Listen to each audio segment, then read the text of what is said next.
abantu bangi nnyo ndaba basila queen bangi nnyo bali mwene embeera tamugamba because oyigira nnyo because weekola kujja tekiriko formula banange tekiriko science buli omu asobola as long as you want to do it as long as kize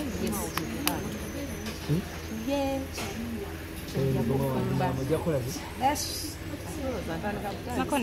oyina message weweereza njiweereza message abantu bonna abawala bonna abalemeseddwa abasilepini abalemeseddwa sugar mami abalemeseddwa sugar daddy bonna oli abo bakudiscouraging abana ekiri possible gwe bagamba nga nze nja kufumba nje kunku oba kumanda tujja kufumba rebrand ya Helen Lukoma muzi n'amaani Range Rover teri ku rebrand but still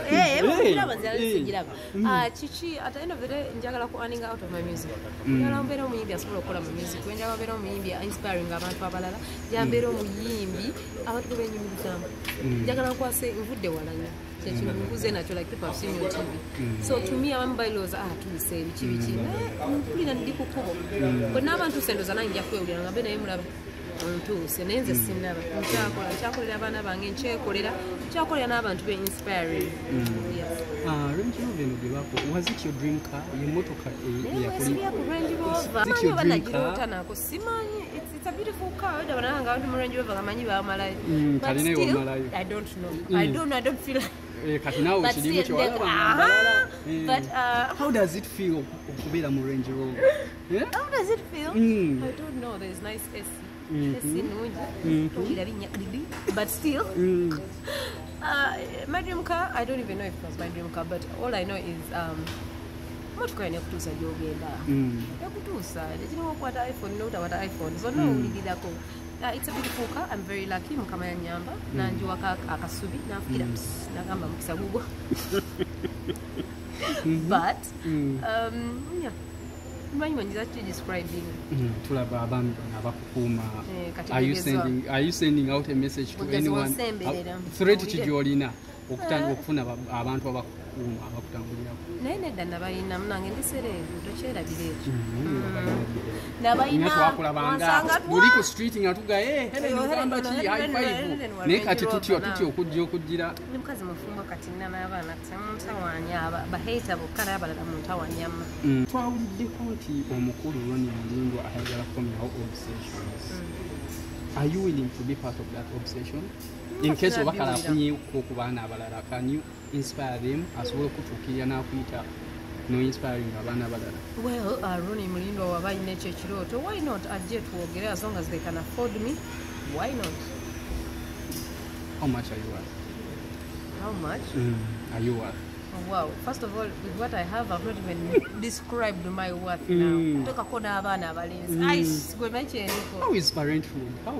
how are you coping up motherhood it's beautiful it is hard sibyangu bana bukuganya biki but kintu kirungi nnyo obutuseko kuba mukisa ogutawulira na kuba Range Rover is nothing than okubeera omuzadde oluto ne dusikula omwana nozaala nomukuba wadde nosigala ng'oli mulamu abalala bafiirayo abalala tebasobola kufuna abaana so to me kyekirabo Katonda kyeyasinga okumpa ekisinga obunene kati tulaba oli muzadde ate music okomyewo obudde obulabirira abaana n'okwasaganya music first of all kyemmanyi kiri nti olaba abantu abakola mu banka abantu abakola mu mbaala abantu abakola mu maduuka bakira ku mukyala bagenda nebakula waliwo abakazi abaleka abaana bamezi 3 nagenda nakola ddala namulabya ekyo tinange etunulira bwoti omukazi mukozi at the end of the day nokudayo to something what drives me every day bagenda kuba abaana bange so what will drive me nzire nkola enzire eyewaka tekiriko science but nina kikola n'omutima gumu n'okwagala fashion house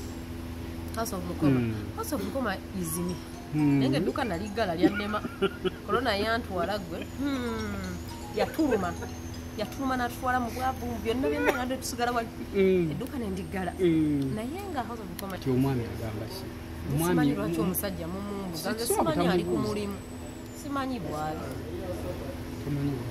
temwekulira ku busimusi edda nja musange waka wange lwaki mulongo firimu Lukoma firimu story firimu nkola naawe ate ogenda nabuulira buli ku Pal Magic bulabika ninayo movie wange buli bwena akashooting of feature films their series in Peke Town nkola movie nkola naye bakubanga movies eziri nti zezze okweraga tumushootinga ate contract olumwe bagano ziraga paka baza ku TV naye nga gye tuyitola I am an actress and I am a very good award-winning actress. That I know. Yes. So kati ngoli yagambye okuchoosing between music and acting. Sijja kulondawo. Lwaki? Kuba byonna nja bikola ndi muyimbi. The artist, I am an artist. It is art. Yes. Okay, tell me more about Njakufumba is a new single. Nesimya producing a video shooting by Sasha Vibes. I'm under Can Music, CAN. Bebankwatirako. Njakufumba it's a love song. It's assurance. Buli omu bufumba yagala assurance, you know.